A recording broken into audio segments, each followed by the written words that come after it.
Hi, assalamu alaikum, everyone. My name is Caden Wime, and inshallah, I will commence this convention with an introduction and a recitation with Quran, inshallah.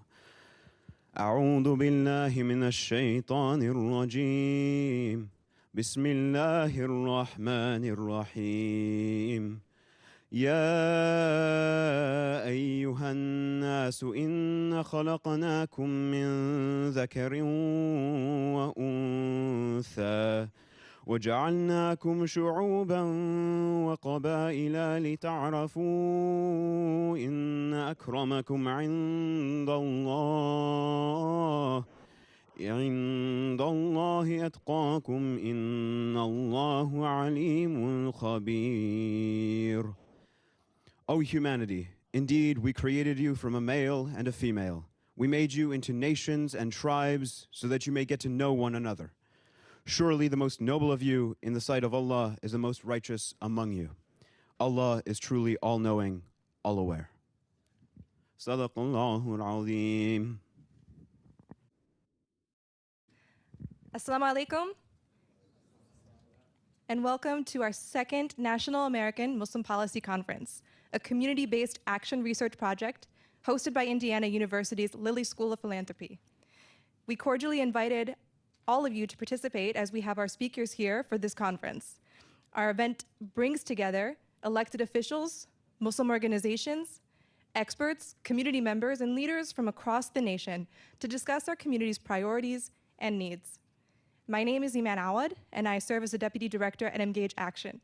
I am honored to be joined today with our esteemed host organizations, including the American Muslim Health Professionals, Institute for Social Policy and Understanding, the Muslim Civic Coalition, and Muslim Public Affairs Council.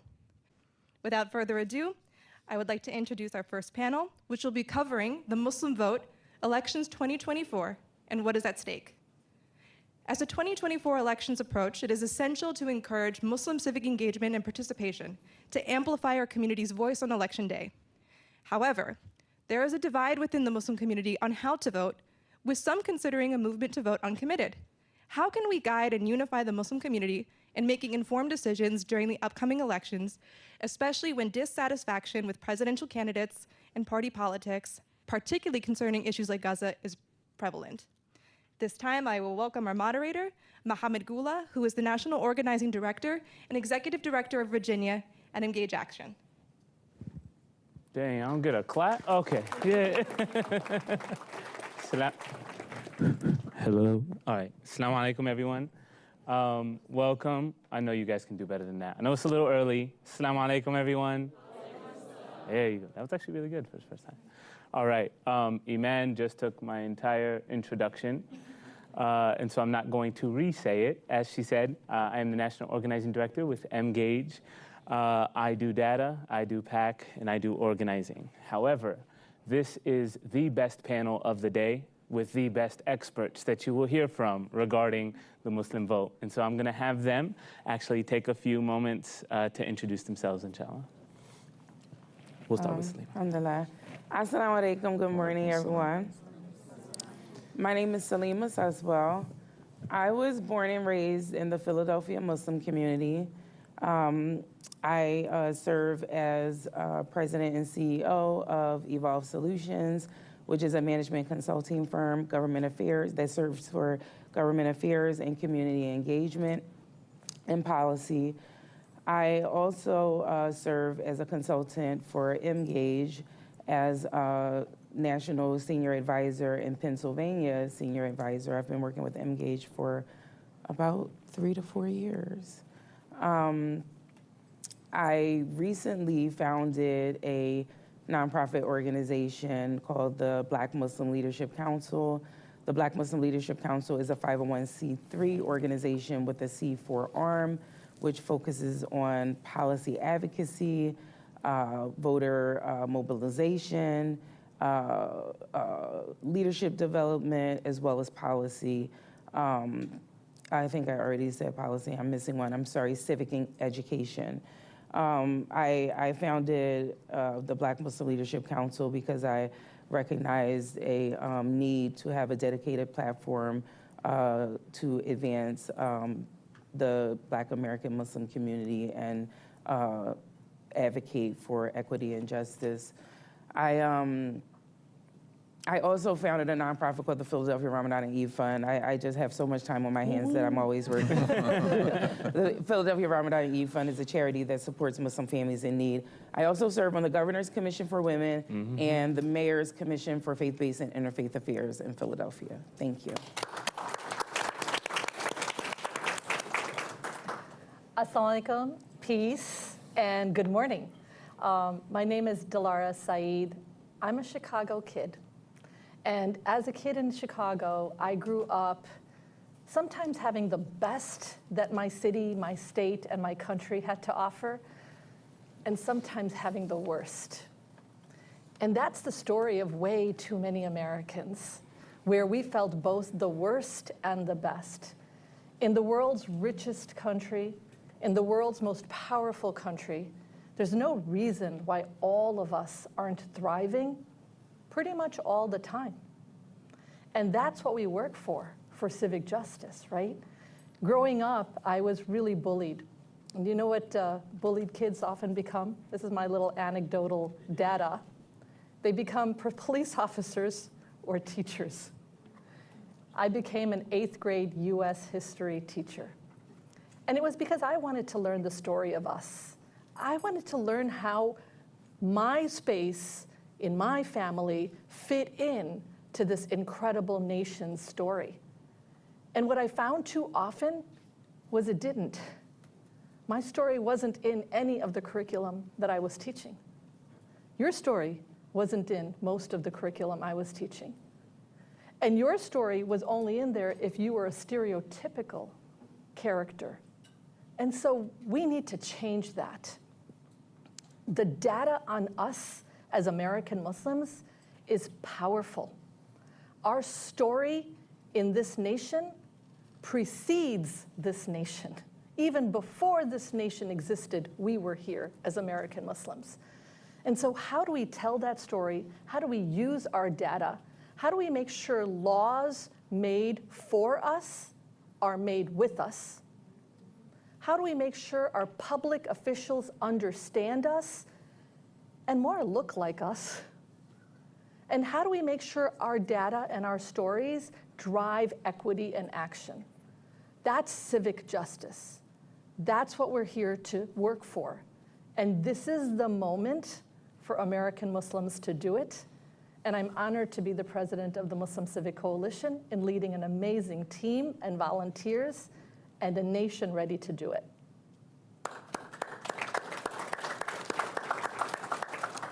Thank you, Muhammad. It's a pleasure to be up here with our esteemed panelists, and thank you to the Muslim Civic Coalition, MPAC, ISPU, Emgage Action. Shout out to all you all, American Muslim health professionals. My name is Abbas. I am from a place none of y'all have heard of, Dearborn, Michigan. Shout out to any Dearborners in the house. Any Dearborners in the house? Make some noise. We got a couple. I'm also from Arnoun, Lebanon, and Bint Jbeil, Lebanon. I was born in Beirut. We immigrated here when I was 6, so I'm an immigrant kid. Grew up in our beautiful country here, went on to become a student organizer on the University of Michigan's campus. We had an SJP. It wasn't called SJP. It was called SAFE, Students Allied for Freedom and Equality. Some really good people still doing really great work. And I was an organizer on campus, organizing in a context where if you would have told me at that time, and shout out, I see some University of Michigan people here in the house too. If you would have told me at that time that one day you'll have not just one member of Congress, but multiple members of Congress who speak full-throatedly about not just Muslims, but Arabs and Palestinians in particular, recognizing their full humanity, endorsing not just the right to boycott, divest, and sanction, but some supporting it themselves. If you would have told me that we'd have members of Congress who do that, I would have been like, that's not possible. This is an outside game. We can't work the inside like this. They don't like us. I went on to stumble onto Capitol Hill somehow, and it's actually not a mystery. There was this really incredible member of Congress who, when I was working in global health, well, he was a candidate then. His name is Andy Levin. progressive from Michigan, was running on things that I really believed in, Medicare for all, immigrant justice, things that I really cared about. And Andy Levin took a chance on me and said, hey, come be my policy advisor on Capitol Hill after I worked on his campaign. Did that for a year, and then worked for not just one, but two members of Congress who are my favorite. I hope they're yours too, Congresswoman Rashida Tlaib and Congresswoman Cori Bush, who in this impossible moment of genocide are unflinching in standing up for the humanity of every single one of the 15,000 children who've been killed using our tax dollars. It's a very uncomfortable reality. Every single one of us sitting in here is complicit. And that is an uncomfortable reality. It was an uncomfortable reality for me working as Congresswoman Tlaib's legislative director and Congresswoman Cori Bush's chief of staff. I understand the United States Congress and our institutions as institutions capable of enormous good. Enormous good. Institutions that sometimes do that enormous good, but also I went to work every day in those halls knowing that I was going to work at a place that makes policy out of harming and sometimes killing people like us.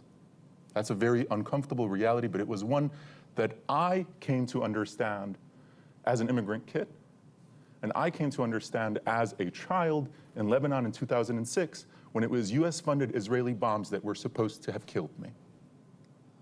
And so that is an expertise that I carry with me into this room, that the humanity of Palestinian kids in Gaza right now is not separate from my own. I could have been one of them. And I have an expertise as someone who survived those bombs. We all have expertise as people who have either survived them ourselves or know someone or love someone who survived them. We've got something to say about this issue. And I'm here to engage in this conversation with the experts to talk about how we build power in this really incredibly difficult moment. What an opening. I told you guys we had the best pin. So let's start off with this. We often hear one of the biggest questions that we are constantly and consistently asked is whether or not the Muslim vote will decide the November elections. And so engaging with both campaigns, with both parties, understand that the November election will come down to 5 states: Michigan, Pennsylvania, Wisconsin, Arizona, and Georgia. In Michigan, we have 200,000 plus registered Muslims. It was decided in 2016 by 10,700 votes. In Wisconsin, we have over 50,000 registered Muslims. It was decided in 2016 and 2020 by about between 20 and 23,000 votes on each year. In Pennsylvania, in 2016, it was decided by 45,000. In 2020, it was decided by 80,000. We have over 168,000 registered Muslims in Pennsylvania. In Georgia, in 2020, it was decided by 17,000. We have over 68,000 registered Muslims in Georgia. In Arizona, we have over 50,000 registered Muslims. It was about 52, and it was decided by about 10,000 votes in 2020. So when we talk about the power that the Muslim vote has, yes, the Muslim vote can decide the 2024 presidential elections. Not only can the Muslim vote decide the 2024 Muslim elections, the Muslim vote can also decide on who gets the majority in both the House and the Senate because of the pivot districts that are required to win the majority. Now, with that said, comes the introduction, as we all know, because I'm sure all of us took part in, the uncommitted vote, which leads us to this question. What does the uncommitted campaign, movement, and vote mean to each of you in each of your capacities? Why don't we start with Sister Dilara this time? Mm-hmm. Thank you, Gula. And we call him lovingly Gula in the organizing world, so thank you, Gula. This is a pivotal moment. Every single one of us said this even in our intro. I agree with you that the Electoral College and the vote for the electoral votes will be decided by these 5 states. But I also think the popular vote will mean a lot in this election. And the popular vote will be decided by all 50 states. So let me explain what that means. The Electoral College, which is our electoral system for voting for president, does come down to what these 5 states will decide. I think right now we're in education mode. We are in agitation mode. We are in protest mode for both of the candidates that are in this space for the Electoral College. It is Biden or Trump who will probably be the nominees of their parties. We are not the only ones who are agitating, protesting, and upset. Jewish brothers and sisters are walking with us on every single protest lines. Latino brothers and sisters are walking with us on every single agitation action step. So are Black and brown and tan of every single background. And so, yes, the Muslim vote will count, and it will count with the allies. And together, I believe the Electoral College, we should make a decision by August on what that looks like. The popular vote is the vote that every single one of us can provide. That popular vote, I believe, could go to a third party this year. Giving a third party a popular vote of more than 5%, which if you think about how many people are upset right now, is not a lot. Giving a 5% vote in 2024 opens up the long game. Let's look at what 2026 looks like. Let's look at 2028 looks like, and let's look at beyond. We could start looking at giving American voters more options than our 2 parties if we vote in blue states and in red states in the popular vote. While at the swing states, they're trying to figure out the electoral vote. And I think these are all amazing ways, and you'll hear other options that we as an American community are at a pivotal moment to make some decisions on. Thank you so much. So, uncommitted. When we first started discussing the idea in Michigan, I didn't finish my introduction. I got carried away. Now I'm in Michigan. I was proud to be one of the leaders of the Listen to Michigan Uncommitted campaign and one of the leaders of our Uncommitted national movement.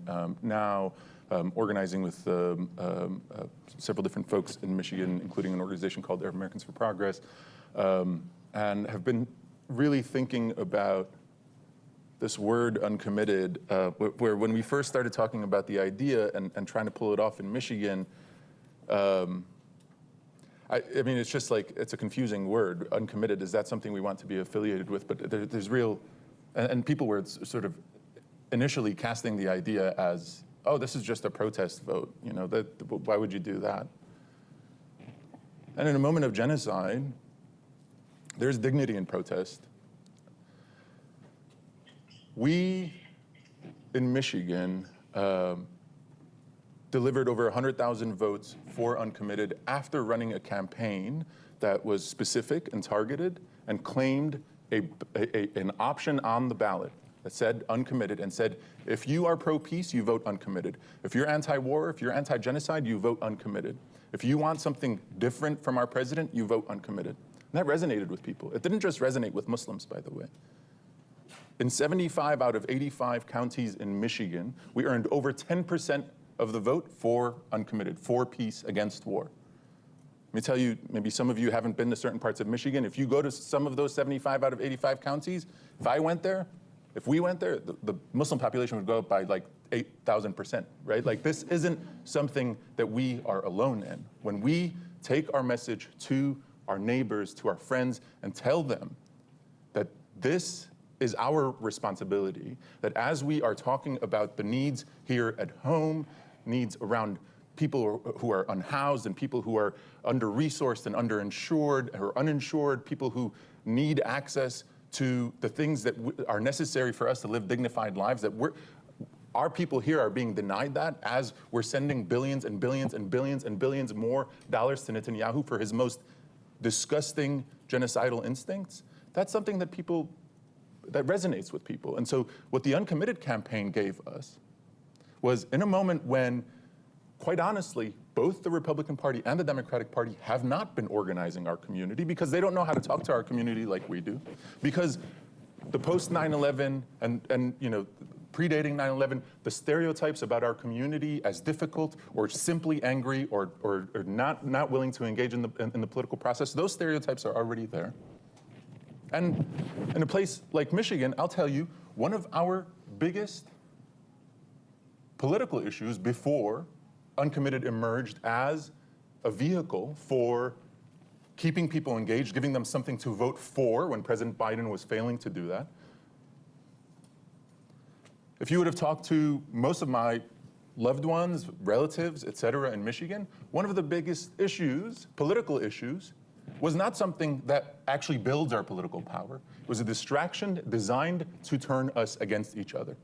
It was fear-mongering, scaring the Arab community and the Muslim community around the Detroit and Dearborn area that, oh, these books are coming to your schools and you better show up to all these school board meetings, and otherwise if you don't, then your kids are gonna go off on the wrong path, and all of this really nonsensical fear-mongering that has nothing to do with building our power, that has nothing to do with mobilizing the Muslim community to vote in our interests, but it's fear-driven. And so in a moment like that, what we were able to do is say, there's an impossible moment that's been presented to us, and instead of saying, this all sucks, we're scared of everything, let's not engage, not give Biden our votes or Trump or anyone, let's just stay at home, we said, no, we have to give people something to vote for. If we don't give people something to vote for, if we don't give our people something to vote for, then we're leaving our power on the table. We're letting someone else decide for us.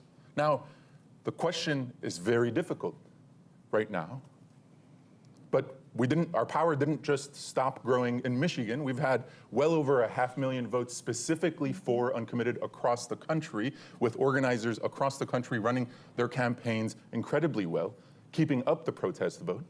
And in a moment like this, where everyone is saying, hey, just tell us now, Biden or Trump, Biden or Trump, we're saying we're uncommitted, we're pro-peace, we're anti-war. Have you stopped funding the war yet? Have you stopped funding the genocide yet? It's not November yet. We still have time. Of course, uncommitted is not a strategy, it's not a box that we can check in November. So we're gonna have to have some difficult conversations between now and then, and those are conversations that we gotta have together. And quite honestly, they're really hard, maybe impossible conversations, but we gotta have them together. But our focus needs to be not just on the latest distraction or on the next election. Our focus needs to be on building long-term political power and keeping our community engaged. Thank you, You just smiling over here. I'm smiling because I'm just soaking it all up. And then I'm also like, now what am I going to say after Abbas and Dr. Delauer? Like, you put me after these people who are so extraordinary and amazing. In Pennsylvania, and Gula knows because he worked alongside me and other leaders in Pennsylvania, Emgage was at the forefront of the Uncommitted Pennsylvania campaign. And what I recognized was, when it first started as an idea with DSA contacting us and just a few other organizers, it was maybe just about 2 or 3 groups, honestly, at first.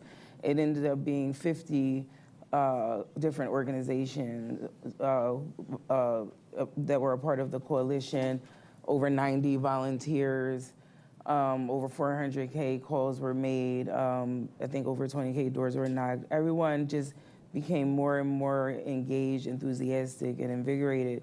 And it was because people felt that they had power, in the Uncommitted campaign, because without it, folks felt, I believe, helpless and unsure of what decision to make. And I truly do think that without the Uncommitted campaign, many people would not have voted at all, which is never okay, as far as I'm concerned. As Abbas said, voting is your power. I always say to people when I'm giving talks about voting that elected officials, when they're running for office, or just candidates running for office, there are 2 things that are most important to them in their operation. It's checks and it's votes. And oftentimes they know where to get checks even when they can't get the check, but they need your vote. They need every citizen to vote for them. And there's power in that, you know, for the voter. There's power in that. Anytime you have an individual or, you know, a campaign that requires you to do something, for you to take an action in order for them to win, there is power in that. And then you have the ability to hold them accountable and to get what you want. We must, as people, as citizens, as Muslims, you know, it's even mentioned in Surah An-Nisa that it is incumbent upon us to seek justice. Voting is a part of seeking that justice.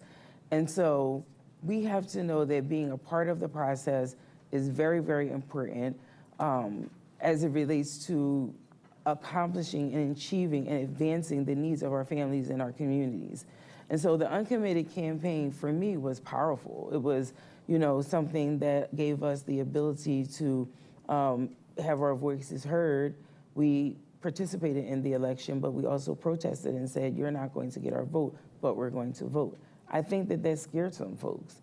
In Pennsylvania, you know, in Michigan, there were over 100,000 individuals who voted uncommitted. In Pennsylvania, we don't have uncommitted as an option. We had to write in, but we had over 60,000 individuals that wrote in. You just said that the margin was what, 48? That was it, over 40,000 votes? 45,000. 45,000 votes. So if 60,000 people voted uncommitted, just think about that.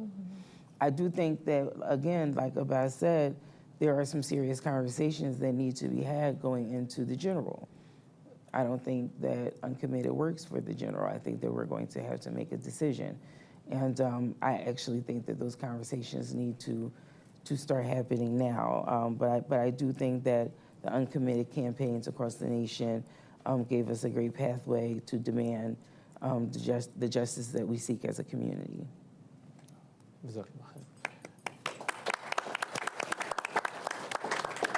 Now, another important conversation is the growing power that we see amongst our youth.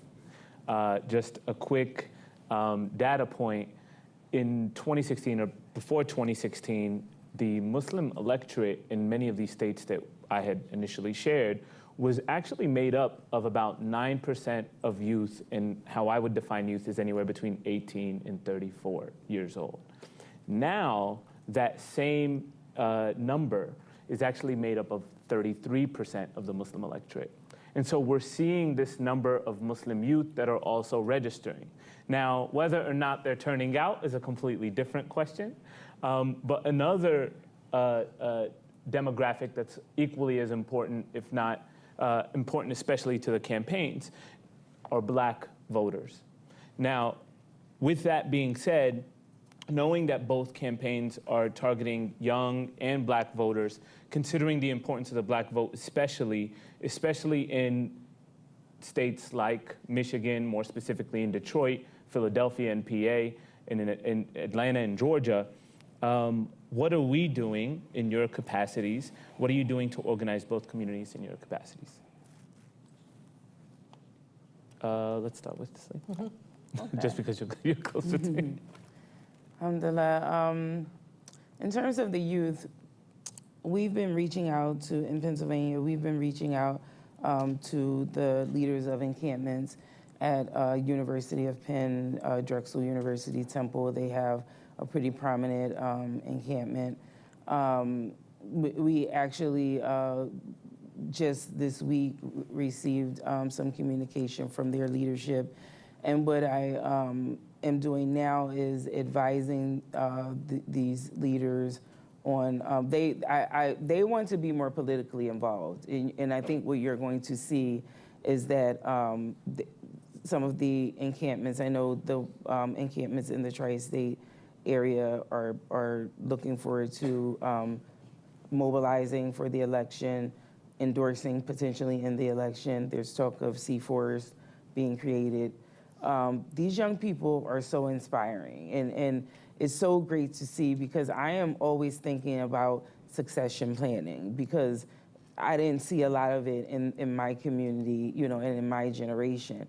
And so to see these young people and know that these are our future leaders, I mean, it's just so inspiring, and I think it's incumbent upon all of us to groom them and to be mentors to them and to be a support to them and help them along the way.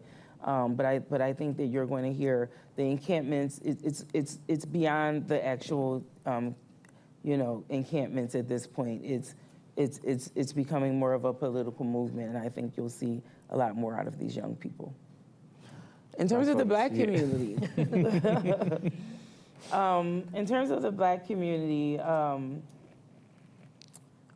what can I say? I mean, Black people are important for any candidate, I would say. Just last week, Biden was in my city, Philadelphia, and he launched his Black Voters for Biden campaign. I think that the Black community's vote, that folks need to definitely pay attention to the Black community. What I know is this: Black people are organizing. They have been organizing for a long time.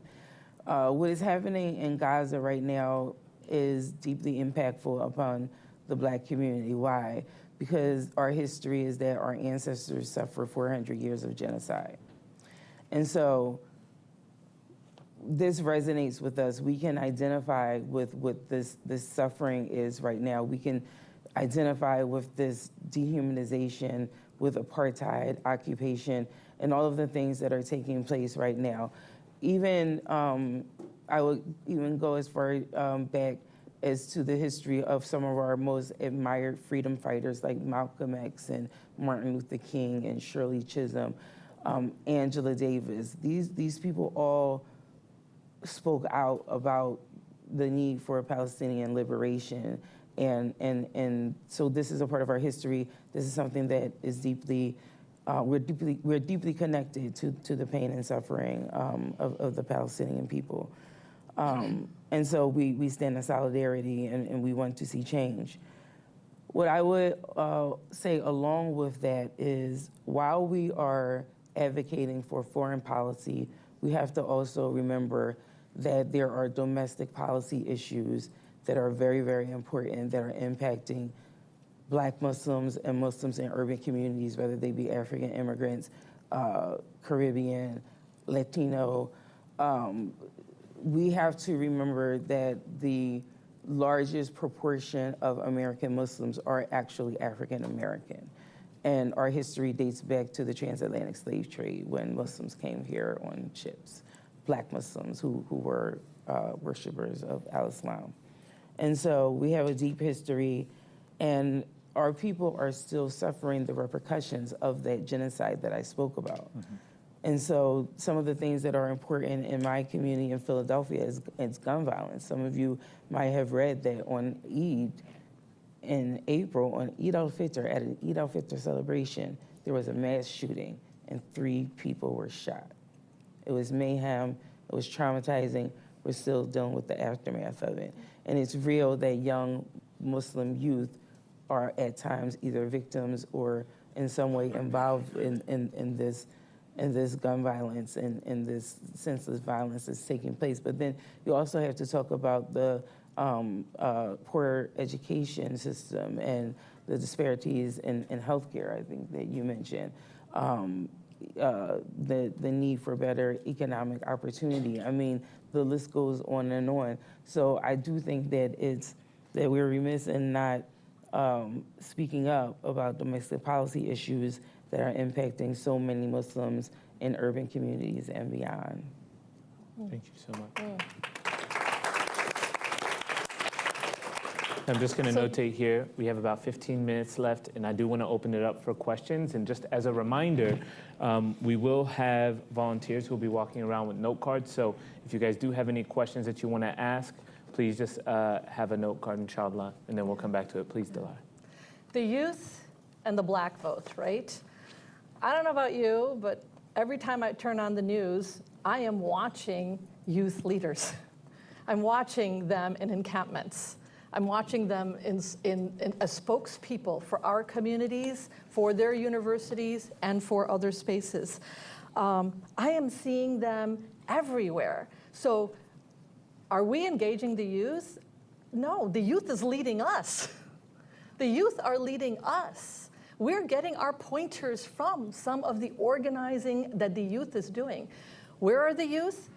Hey, can you make some noise if you're under 30? Not feel like you're under 30, but are under 30 here? Make some noise.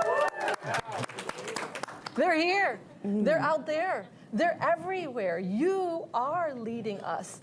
And to the aunties and the uncles and to us who say, one day you will take over now, and you're doing it. And so I think we work together. So that's how I see engaging the youth, is working together. We have so much to learn in the way that they work, and I say they because I feel like I'm under 30, but I'm not, so I will call that out.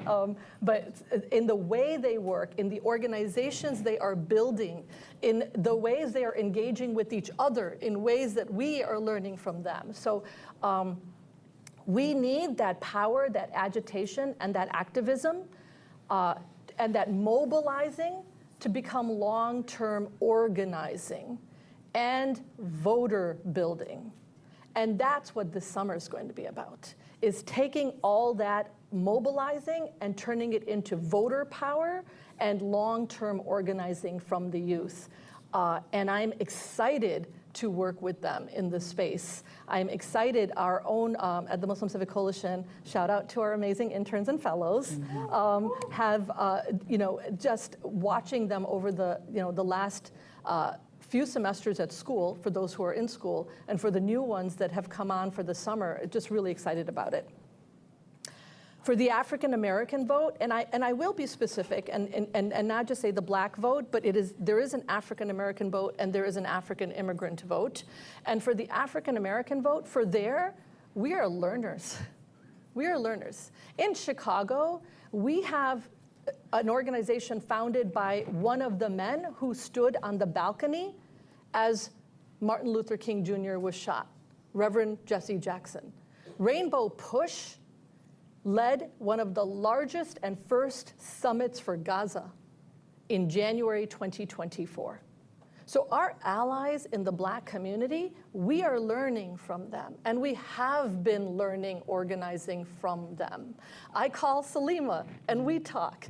We talk to Clyde El-Amin. We talk to Mansour Sabri, like across the nation, both in our allies as Christian Black leaders, but also within our own community, the Black Muslim leaders have been teaching us. And those of us who've been lucky enough to learn from them and to sit at everything from their feet or to walk with them on Juneteenth or in any other spaces, we have learned a lot, and we have so much more to learn. Again, taking that community and continuing their consistent voting trajectory will also be powerful. And the reason we do that is, and the way we do that is through partnership, because you're 100% right, Salima. It is summer. Summer in Chicago means spikes in gun violence. It means young children being killed. The #1 cause of death for children under 18 in the United States of America is gun violence. It's gun violence. And Black and brown children are the #1 cause, percentage of that cause. In America, unacceptable, unacceptable. And so we are right. Black communities understand the angst and the challenge and what is happening in Palestine because they have lived it for hundreds of years. They understand what's happening in Sudan. They're understanding what's happened in Yemen, and we all didn't give that enough attention. They're understanding what happens in Syria and what's happening right now in Venezuela as we destabilize Venezuela, and hundreds and thousands of them are become migrants in the United States. And yesterday, our president signed an executive order to close some of those borders. So we get it. We're learning together. We're leading together.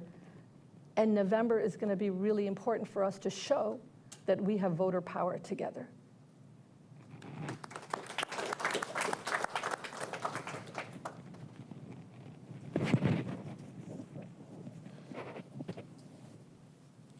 Our power is not in any one of us individually. I'm not powerful on my own. I have a tiny bit of power as an individual. Our power is in our collective power. And we need to think about our collective power in as expansive a manner as possible, because especially during an election year like this one, a presidential election year like this one, the forces that be, the people who like the way things are, the people who like that, you know, we continue funding the killing of people who look like us indefinitely, those people, they feed on pitting our communities against each other and telling us that if the Arab community gets this, then the Muslim community that gets this, or if the Muslim community gets this, then the Black Muslim community doesn't get this, or Black American community gets this, then you know, pitting minority communities against each other is a tale as old as time. And this election year, we have to sit with some very difficult, really, really difficult truths that force us not to have, not to be so focused on our short-term memory.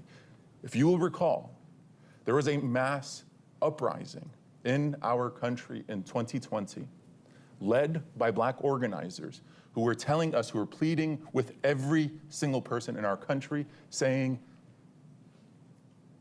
we're being killed and nothing is being done about it.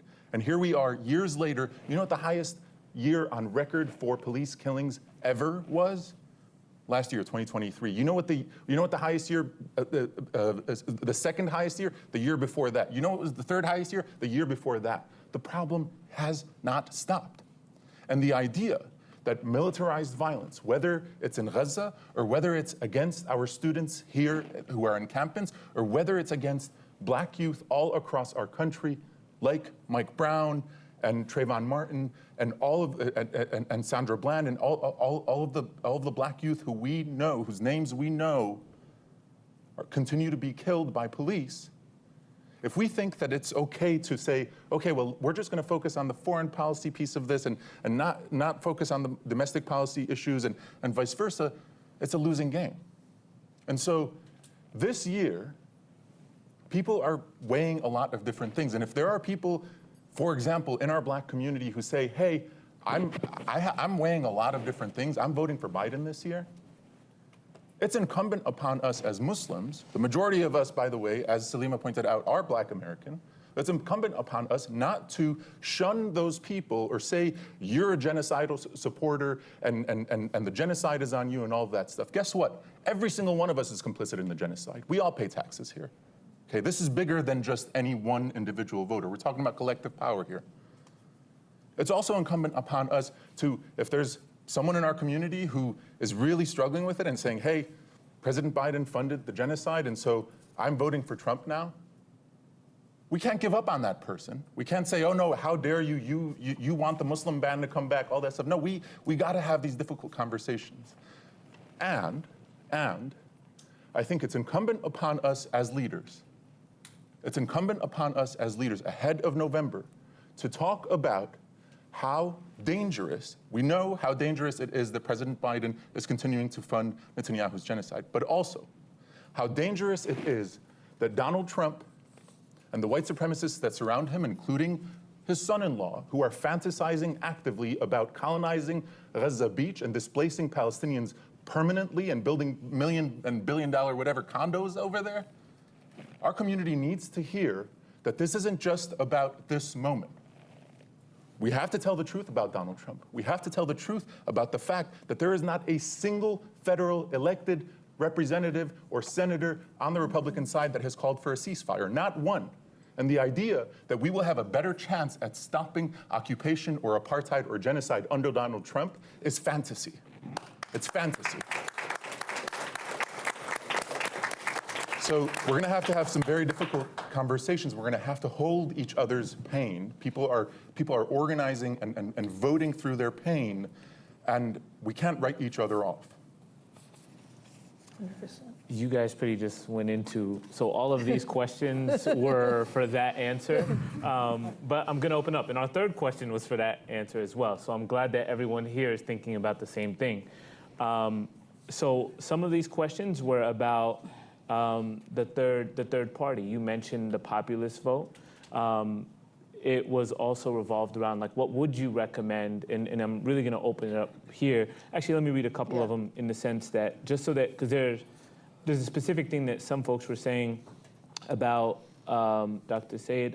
I do want you to hit on the third party piece. Yeah. That is something that, but there was, in regards to uncommitted come November, what do you recommend Muslim voters do when they no longer along with Biden nor Trump? And you kind of hit on that briefly, but we'd like to expand on that.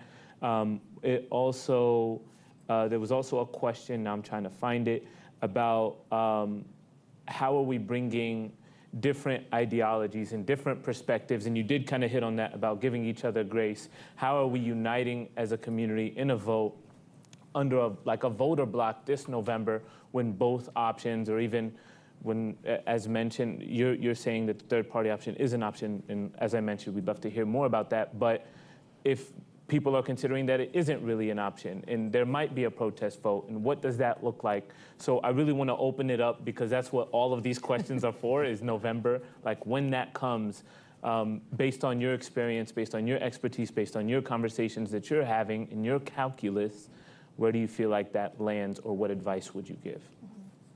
Was that good, y'all? Because I feel like everybody here just hit me with. When we all started speaking today, when we started the program today, we started with the Quran. We started with Salam. We're in this program together today, and regardless of who's watching it and what faith you are, faith is important to us. It leads us, it drives us, it centers us, and it grounds us. And so our faith and our values of justice, we said salam when we started, peace, equity, drive this work. So when I say our faith drives it, our faith requires us to fight for justice, equity, and peace. And that's why we do this work. That's why we're all here. So in the end, when we vote, we do need to vote our values. We do need to vote our faith and our community. And then I said, when we vote, and that means the second piece, as American citizens, our right, an incredible right, and our incredible responsibility is to vote. And I am so grateful, and actually a long time coming, many of our imams, many of our faith leaders, from Umar Suleiman to Imam Ubaidullah Evans to Imam Mansour Sabri, are saying we must vote. And so our faith leaders, our civic leaders, and our political leaders are aligned. As Americans, if you are a citizen, you must vote. If you are not a citizen, you get your family and friends and everyone else who is a citizen to vote. And so that's really critical. Uncommitted, as Salima and Abbas and I all said, motivated us. If we didn't have a good choice in the primary, we could vote uncommitted. And that would still mean you go vote. You pull that ballot, you vote uncommitted, or you leave it blank. In Illinois, 110,000 voters, Muslims and their allies, voted either leave it blank or vote in Gaza. State after state, it worked. What will work in November? This is a nuanced conversation. There has to be a swing state, a red state, and a blue state opportunity. The red and blue state won't decide necessarily between a Biden or Trump presidency. So we can get out there and vote third party. But I want to keep bringing it back up to vote. To vote, whatever excites you to vote. If it's down ballot because your congressperson is a great person or a horrible person, vote for or against him. If your state representatives, and remember, we're voting for state representatives. Most of our day-to-day life situations and experiences are decided at the state level. We are a United States of America, but we are 50 states in a federation called the United States of America. So what it looks like in Georgia, what it looks like in Utah, what it looks like in Missouri, what it looks like in Illinois could be very different in terms of your rights. You have to vote for your state representative. So number one, we have our values. Number two, we have our vote. And number three, we have a nuanced opportunity on who we vote for. That third party in red or blue states, you should know who you are, a red state or a blue state, meaning you mostly will go Democrat or you mostly go Republican, can be very powerful message from our community to the political parties that you two don't serve us. And if we must, we will vote for a third party because our values aren't, our values are perfect, our vote is imperfect, but we could have choices. And again, in the purple and swing states, we can still stay uncommitted, not committed, however you want to call it, until we learn more. We need to get to ceasefire. We need to get to better gun control. We need to get to rebuilding Gaza. This is just a beginning. We need to get to housing equity in our nation. We need to get to immigration reform in our nation. Keep pushing both parties to get us there. It is June 5th. Learn and move. The happiest thing that I saw this week, because if you say, what's the best part of your week? I was speaking in North Carolina earlier this weekend.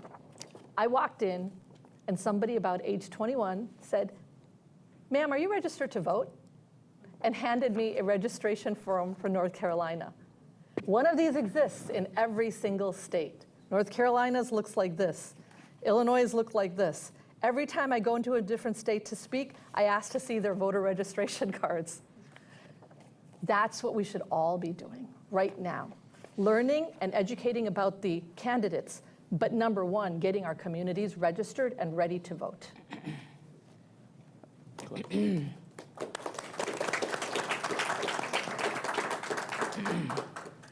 So I told myself coming into this panel that I'm not going to tell people how to vote because I fundamentally feel that voting is a personal decision.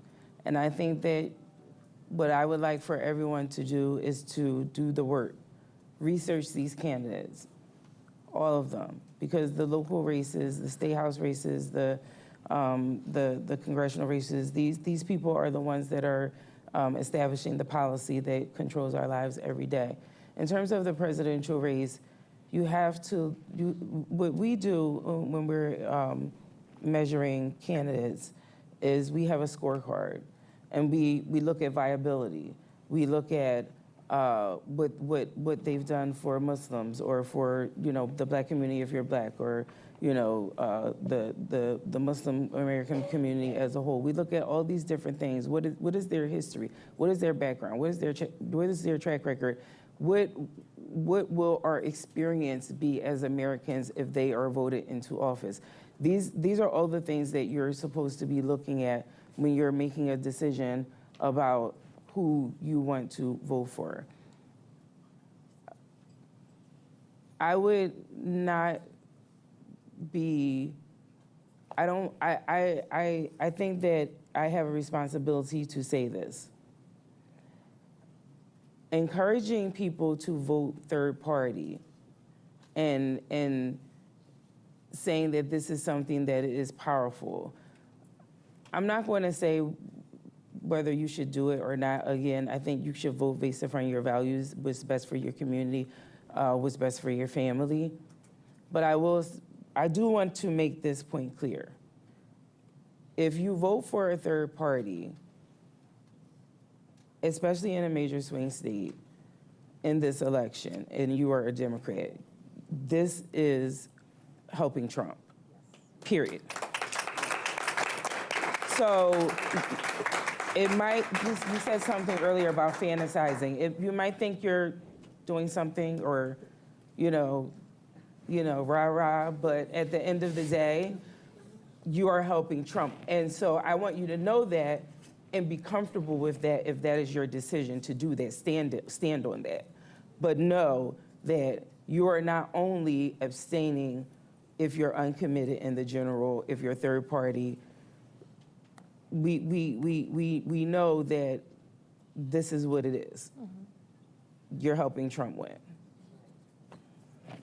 And that's why the nuanced strategy, right? Like, think the nuanced strategy. Don't think national strategy. It doesn't have to be one national strategy. You can have a nuanced strategy based on your state and still get the message out. But yeah, I agree. And I think if we're saying that all together, that the swing states need to get us to the best possible choice. And what is most important to me is that people vote, because I have a lot of people telling me that they're not going to vote at all because they're confused. Please don't give up your power. Do not give up your right to vote. You should vote. If that means voting for you looks like voting for a third party or voting uncommitted, do that. If that's all you have left and you feel like you can't do anything else, do that. Know what comes along with that, but vote. Do whatever you have to do to make your voice heard in this election. That's my advice. 4 minutes for this, and I'm only gonna add this just because I got it, and I feel like you already hit on a lot of these points. So I'm gonna add this one for you, which is,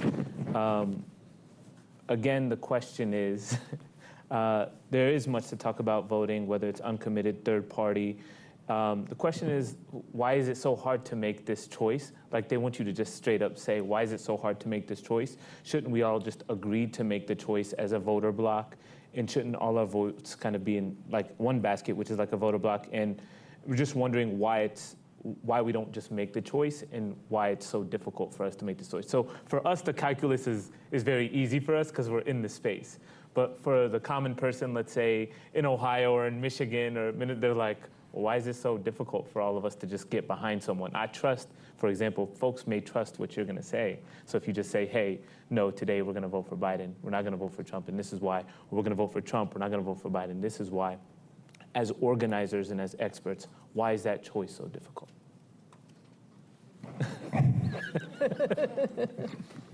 I'll put you on blast. You hit on it a little bit. Yeah. I mean, the thing is, part of why this is so hard is, when October happens, that's, I can speak about my own experience. That's not something that's happening very far away that I'm experiencing as foreign policy. That's something that I'm feeling in my body, right? That's something that, like, I go to sleep at night and, for me, it's the sort of PTSD, like the night terrors that come of like picturing myself in those buildings. In a moment like this, when so much is riding on the presidential election, in some ways we have to continue having this conversation specifically about voting. And I, affiliate myself with both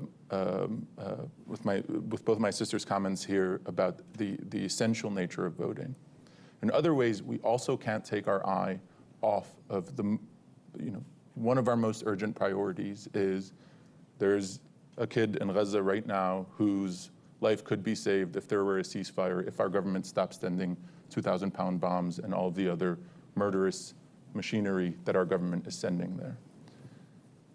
Yes, November is important, but we need to keep up the pressure right now and not wait for November. Right? That's what Uncommitted has been about. It's like, we need pressure right now, right? And we need to think strategically as a community about where are the inflection points, where the media is going to be super interested and the politicians are going to be super interested and they have their interests at stake, et cetera. And then also, where do we currently have a little bit of power where we really got to protect that power? We can't lose it.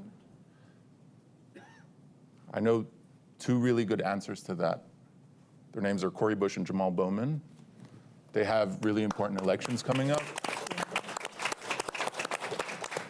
Congressman Bowman's election is at the end of this month. Congresswoman Bush's election is at the beginning of August. Those are essential elections that we need to be taking a look at as a community and doing everything that we can to make sure that we don't lose the power that we have now.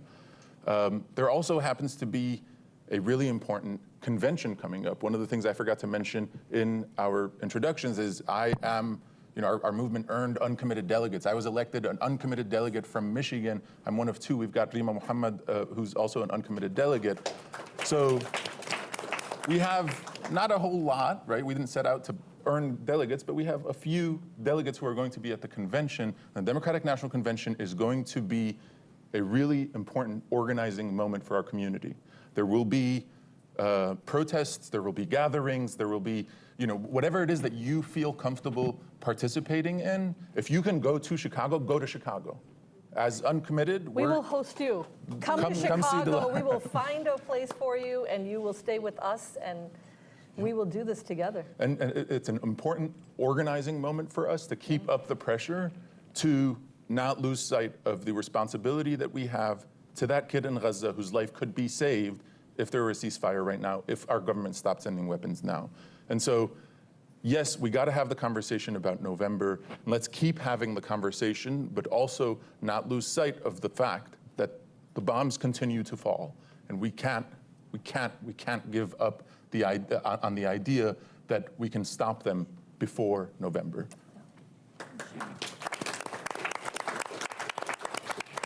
All right, and so if there are any urgent things that you all would like to close with, I'm going to give you all a minute each, and then I will close. I know a minute isn't really helpful, but I hope a lot of the remarks that you wanted to make were made, inshallah.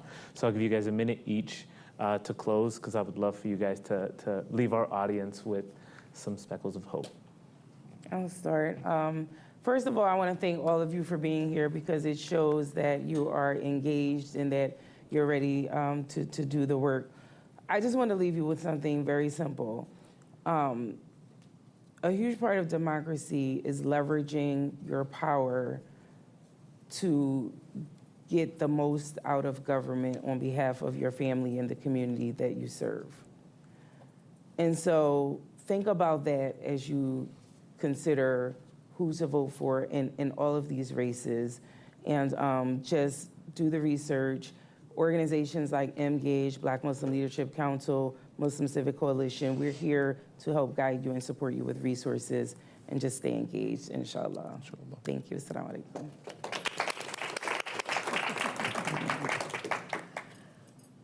I echo Salima's words. Thank you. And I want us to feel positive and motivated about our future. It's really important for us to see hope, even with the decimation that we have been watching unfold across the world and in our own homes and streets. So if you look at then, if you take hope and you say, okay, where does the American Muslim hope lie? I started with telling you, as a former US history teacher, I'm going to tell you, in the trajectory of US history, American Muslims are killing it in a good way. We are experts. Great choice of words. We are experts in sector after sector, right? We are voices that speak to reason and values in every space we go. We are excellent students, excellent leaders, and excellent neighbors. And so do not forget that, again, in the trajectory of our community across the last 400 years in this land, we have great things ahead and a lot to hope for. A lot to hope for, inshallah. Inshallah. I just want to close by thanking my sisters and my brother up here for a thoughtful discussion, and thanking you all. We're all trying to make sense of, again, what feels like an impossible moment, and what feels clear to me. It felt clear to me after 2020. We can't go back to ignoring the violence, structural and otherwise, that our Black neighbors and community members are enduring. We can't stay silent about systemic racism. What feels clear to me now is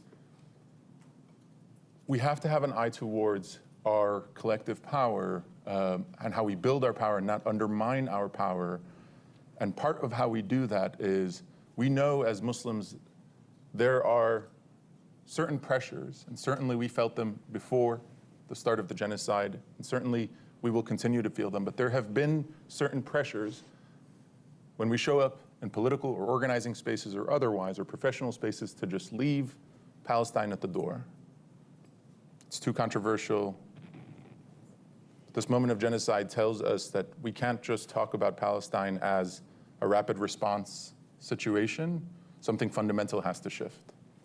So we can't stop talking about the need for Palestinian liberation, the need for a free Palestine. We can't stop talking about the fact that we, our government, our people are complicit in what is happening there.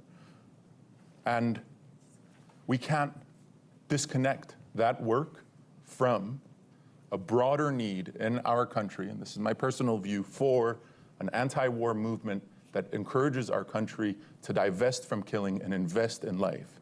That is an essential piece of our organizing that we must not lose sight of, because we have an important role to play as people who are experts in the idea that Muslims are not to be killed indiscriminately and without cause, or Muslims are not to be killed using US taxpayer funds without consequence. We can't sit with that anymore, okay? We have to leave that in the past. Moving forward, we have to insist on our humanity and our collective liberation, including Palestinian liberation. All right, I'm being told to stop now. So we are going to conclude, inshallah. There was a question here about public health. There is going to be a healthcare session or panel later on in the afternoon, so I'll make sure that I share that with this. Thank you all for providing us with the hope. And as a final reminder, everyone that is here, please make the promise to support Uncommitted as they go through in August. This is a critical time to make sure that not only are we showing up in Chicago, but we're also supporting our organizers, our hidden figures, essentially, who a lot of people will see. But this, I tell our team, I'm sure all of you would agree that this is the hardest job ever, because sometimes you have to make decisions that people don't fully understand. And make sure that you guys are tuning in to the education symposiums that the Muslim Civic Coalition has been hosting. Very informative, very valuable. Of course, support Black Leadership Council, Black Muslim Leadership Council, I'm sorry, and Salima and everything that in the work that she's doing to uplift Black Muslim voices. Emgage, we've already launched our Million Muslim Votes program. If you're looking to volunteer, please support. We also have a PAC and Super PAC where we are supporting Jamal Bowman. We are supporting other candidates that are pro-ceasefire, inshallah. So if you're capable of giving, capable of volunteering, reach out to any one of us, inshallah. And hopefully you all can lead us to victory come November, inshallah. All right? Jazakallah khair.